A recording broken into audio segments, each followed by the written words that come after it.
No problem. Yes Krishank గారు, ఏంటి last 10 days గా జరుగుతున్న పరిణామాల మీద ఏంది BRS stand? Why should the government still be in the chair? ఎందుకు ప్రభుత్వం ఇంకా కొనసాగాలి? ఎందుకంటే ఇది లార్జర్ క్వశ్చన్. నాకు తెలిసి ఈ స్థాయిలో నిన్న బట్టి విక్రమార్క గారి స్టేట్మెంట్ అనేది అంటే ఇట్ ఇస్ ద పీక్, పరాకాష్ట.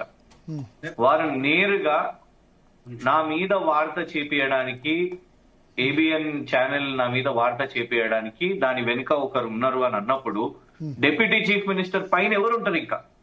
ఇంకెవరు మిగిలి ఉన్నారు? సో నేరుగా అన్ని ఫింగర్స్ పాయింట్ అవుతున్నాయి ముఖ్యమంత్రి గారి వైపు. సో ఇవాళ అనిరుద్ధ్ గారు స్టార్టింగ్ అంటే ఇది 10 రోజులు కాదు. మనము వాస్తవానికి అంటే we have become so tolerant to all this. Anirudh గారు స్టేట్మెంట్ ఇస్తారు, కాంగ్రెస్ ఎమ్మెల్యే, దట్ కేవలం టీడీపీ వాళ్ళకే ఈ రాష్ట్రంలో కాంట్రాక్ట్లు వస్తున్నాయని స్టేట్మెంట్ వచ్చింది. అఫీషియల్ గా వాళ్ళ ఎమ్మెల్యే మాట్లాడాడు. ఆ రోజు ఏం కాలేదు. రాజగోపాల్ రెడ్డి గారు కూడా అదే విధంగా మాట్లాడారు, కాంగ్రెస్ ఎమ్మెల్యే, కాంట్రాక్ట్లు మొత్తం రేవంత్ రెడ్డి గారు వాళ్ళ మనుషులకు ఇస్తున్నారు అని ఆనాడు అన్నారు. అది ఇక్కడ మీరు గమనించండి. దీంట్లో ఈ మొత్తము చదరంగంలో కూడా ఒక మంత్రి కోమటిరెడ్డి వెంకటరెడ్డి గారు, ఆ తర్వాత బట్టి విక్రమార్క గారు అండ్ మరియు రేవంత్ రెడ్డి గారు, ఈ ముగ్గురు మధ్యలో 2 న్యూస్ ఛానల్స్ నలిగిపోయింది. ఎవరు? జర్నలిస్ట్. ఆ జర్నలిస్టులను రాత్రికి రాత్రి అరెస్ట్ చేసి దొంతు రమేష్ గారిని, సుధీర్ గారిని గల్లా పట్టుకొని పోలీసు ఇట్లా పట్టుకొని తీసుకొని పోవడం. దొంతు రమేష్ గారిని ఏదో ఇక ఒక బ్యాంక్ ఫ్రాడ్ వెళ్ళిపోతున్నాడు, విదేశాలకు వెళ్ళిపోతున్నాడు, ఒక విజయ్ మాల్యా అన్నట్టు ఎయిర్పోర్ట్ దగ్గరికి వెళ్ళిపోయి ఫ్యామిలీ మెంబర్స్ తో పాటు తీసుకొని రావడం. సజ్జనార్ గారి ఓవర్ యాక్టింగ్ స్టేట్మెంట్స్. అవును, బరాబర్ ఇట్లనే చేస్తాం, ఎట్లా పారిపోతాడు విదేశాలకు, ఎట్లా పారిపోతాడు. You spoken about a journalist, ఎట్లా పారిపోతాడు ఆయన అని అన్నాం.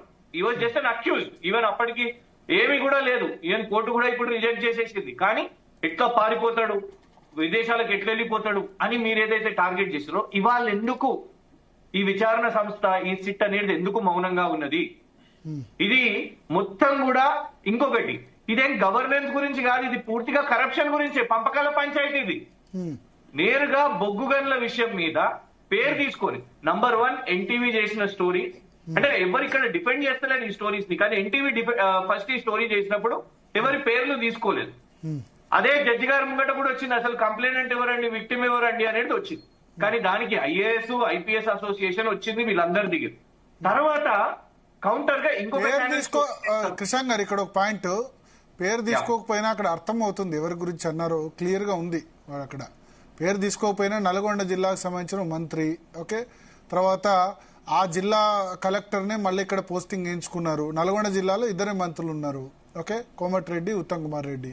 నేను అధికారిని గురించి మాట్లాడుతున్నాను, అధికారిని గురించి. ఎందుకంటే ఎవరం కూడా అధికారిని పేరు తెలిసేలా చెప్పారు అక్కడ కథనంలో. అధికారిని పేరు ఎందుకు తెలుస్తుంది అంటే ఆ జిల్లా కలెక్టర్ గా పనిచేశారు, ఆయన మంత్రి అయిన తర్వాత జిల్లా కలెక్టర్ గా 2 పనిచేశారు. అదే నేను చెప్తున్నా, అధికారిని నా కన్సర్న్ అంతా అధికారిని గురించే.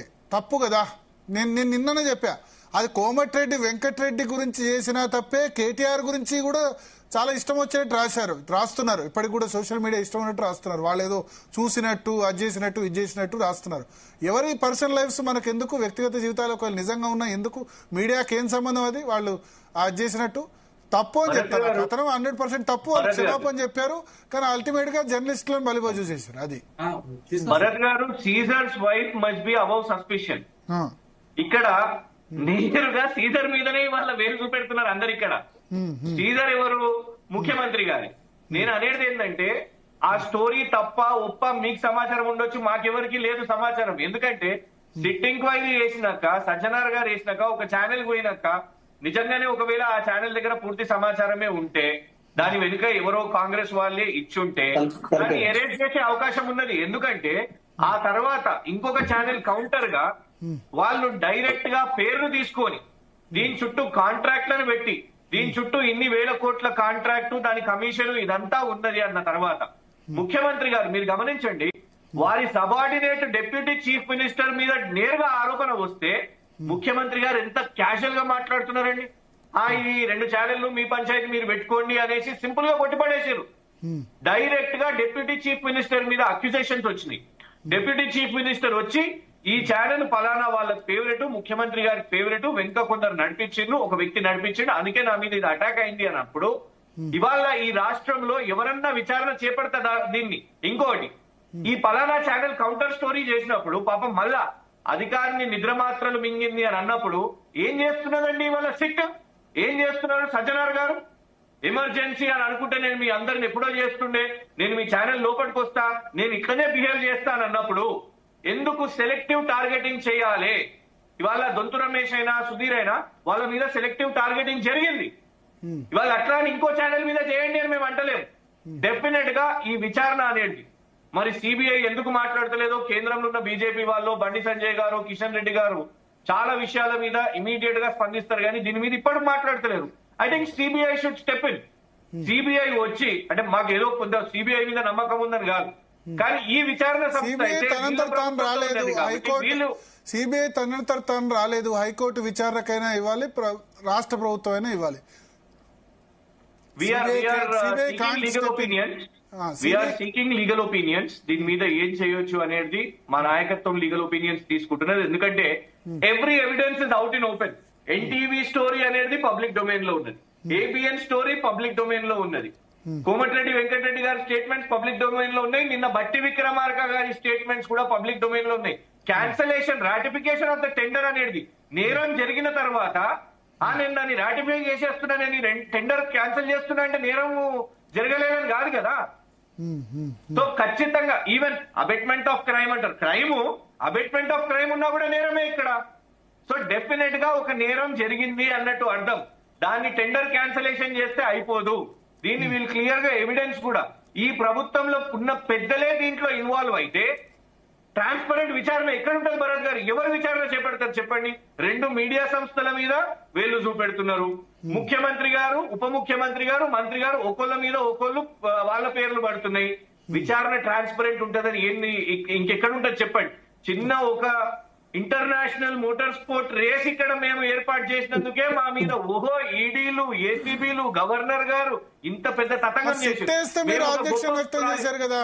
సిట్ వేస్తే ఎందుకు సిట్ వేశారని మీరే ఆబ్జెక్షన్ వ్యక్తం చేశారు. సిట్ ఎవరు సిట్ అండి? సిట్ అంటే సిట్, స్టాండ్ అంటే స్టాండ్.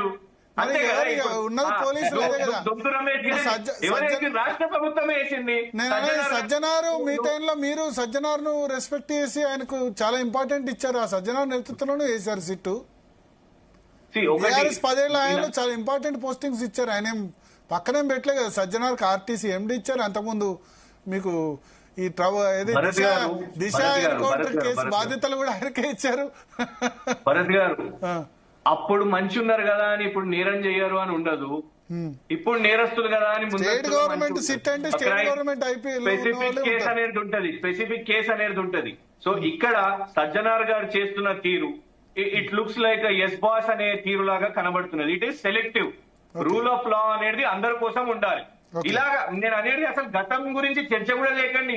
ఇట్లా పంపకాల పంచాయతీ, ఇట్లా ఛానళ్ల మధ్యలో తగాదాలు, ఇట్లా ముఖ్యమంత్రి ఉప ముఖ్యమంత్రి నేరుగా ఈయన పట్టించిండు, ఇంత ఇది కాదు కదా. మన రాష్ట్రం, తెలంగాణ రాష్ట్రం తెచ్చుకున్నది ఈ పంపకాల పంచాయతీల కోసం కాదు కదా, ఈ కాంట్రాక్ట్ల పంచాయతీల కోసం కాదు కదా. అండ్ ఒకటి కాదు 2 సార్లు కాదండి. ఒక మంత్రి గారి అబ్బాయి ఏమో ల్యాండ్ గ్రాబింగ్ కేసులో దొరికితే ఇమీడియట్ గా ఇన్స్పెక్టర్ ని ట్రాన్స్ఫర్ చేసేస్తారు. ఒక మంత్రి గారి ఇంటి ముందు టాస్క్ ఫోర్స్ పోలీసులు లోపలికి ఇంటికి పోతే మంత్రి గారు ఓఎస్డీని తన అధికారిక కారులో వాహనంలో ఎక్కించి పరారు చేపిస్తారు. మంత్రి గారి కుమార్తె రోడ్డు మీద నిలబడి తుపాకీ తెచ్చింది ముఖ్యమంత్రి గారి కార్యాలయం నుంచి వాళ్ళ అనుచరుడే తీసుకొని వచ్చిండు, పార్టీ జిల్లా అధ్యక్షుడే తీసుకొని వచ్చిండు అని అంటారు. ఎఫ్ఐఆర్ కూడా ఉండదు. సీతక్క గారి నియోజకవర్గంలో పట్టుకున్న ఇసుక లారీలు పోలీస్ స్టేషన్ నుంచి 6 లారీలు వెళ్ళిపోతాయి, దాని మీద విచారణ ఉండదు. ఇట్లా నేను ఎన్ని ఇన్స్టెన్సెస్ మీకు చెప్పాలి చెప్పండి? Lawlessness in Telangana Congress government. ఇంకా వాళ్ళే ఇవాళ చెప్తున్నారు 2 factions, Telugu Desam Congress versus old Congress అన్నట్టు అర్థమైపోయింది కదా. ఎందుకంటే బట్టి విక్రమార్క గారి నోటిన ఏమొచ్చింది? చంద్రబాబు నాయుడు గారి ఛానల్ అది, రాధాకృష్ణ గారు, రేవంత్ రెడ్డి గారు, అందుకే వాళ్ళకు అనుకూలంగా చేస్తారు. రాజశేఖర రెడ్డి గారి పేరు కూడా వచ్చేసింది. ఇద్దరు చంద్రబాబు నాయుడు గారి పేరు తీసుకొని వచ్చారు, ఒకరు రాజశేఖర రెడ్డి గారు. ఎవరి ప్రొటెక్షన్ వాళ్లకు భలే ఉన్నది. ఇది తెలంగాణ స్టేట్ లో ఒకళ్ళు నా గాడ్ ఫాదర్ చంద్రబాబు నాయుడు, ఒకళ్ళు నా God father YS Rajasekhara Reddy గారు అని ఇది మనం మాట్లాడుతున్నాం. వీళ్ళ కాంట్రాక్ట్ల పంచాయతీల కోసం, వీళ్ళ పంపకాల పంచాయతీల కోసం వాళ్ళని కూడా తీసుకొని వచ్చి మన స్టేట్ లో ఈ పొలిటికల్ అఫైర్స్ ఈ నడిపిస్తున్న 2 ఛానల్స్ కూడా ఐ డోంట్ వాంట్ అంటే నాకు వాళ్ళని ఏదో ట్యాగ్ లైన్ చేయాలని కాదు, but you are well aware as senior journalist. మీరు ఢిల్లీలో ఉండి కూడా తెలంగాణ కవరేజ్ చేసిన వాళ్ళు, ఈ 2 ఛానల్స్ వాళ్ళు యాంటీ తెలంగాణ ఎంత చేసినా కూడా అందరికి తెలుసు. వాళ్ళిద్దరు కానివ్వండి, చంద్రబాబు నాయుడు వైఎస్ఆర్ గారి పేరు కానివ్వండి, ఇవాళ భట్టి గారు అండ్ రేవంత్ రెడ్డి గారు కానివ్వండి, ఏందండి ఈ దుకాణం తెలంగాణ రాష్ట్ర ప్రజలకు ఇదంతా అవసరమా? సింపుల్ గా to end my case, this government has no right to continue. ఇవాళ ట్రాన్స్పరెంట్ విచారణ కాదు. ఇట్లనే ఉంటే గాలి మాటలు మాట్లాడతారు. ఇదే వేదికల్లో వచ్చేసి మీడియా ఛానళ్లు మీరు కొట్టుకోవాలనుకుంటే క్లోజ్ డోర్ కొట్టుకోండి, మమ్మల్ని లాగకండి అనేది మీరు మళ్ళా మీడియా వాళ్ళనే బెదిరిస్తున్నారు. We do not believe in the system here in Telangana. ఇది డెమోక్రసీ కానే కాదు. భరత్ గారు నమస్కారం. నమస్కారం. ఏమంటారు లాస్ట్ 10 రోజులుగా జరుగుతున్న పరిణామాల మీద? ముఖ్యంగా ఇక్కడ ముగ్గురు మా ఓయూ జర్నలిజం, శరత్ సార్ మా సీనియర్, క్రిషాంక్ అంటే కుండబద్దలు కొట్టినట్టు మాట్లాడాలి కాబట్టి కొన్ని ఫ్యాక్ట్స్, నా దృష్టికి వచ్చిన ఫ్యాక్ట్స్ తెలంగాణ సమాజం దృష్టికి తీసుకొచ్చారు. ప్రకాష్ గారు కూడా వచ్చింది ఇప్పుడే. ప్రకాష్ అన్న గారు కూడా ఉన్నారు. నమస్కారం అన్న. అయితే ఈ మొత్తం జరిగిన విషయంలో అసలు ఎవరి కోసం ఎవరు చేస్తున్నారు, తెలంగాణలో ఏం జరుగుతుందని చూస్తే ఒక పేరు కోస్టల్ ఎయిర్లైన్స్ కు చెందిన డైరెక్టర్ విష్ణుతేజ అనే అతను. ఈ పేరు విన్నారా భరత్ గారు మీరు? హలో భరత్ గారు వినపడుతుందా? వినపడుతుంది.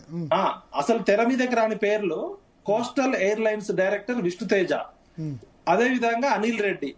వీళ్ళిద్దరూ సింగరేణి ఒడిశాలో ఉన్న నైని బొగ్గు గనుల కోసం ఈ 2 కంపెనీల ఓనర్లు.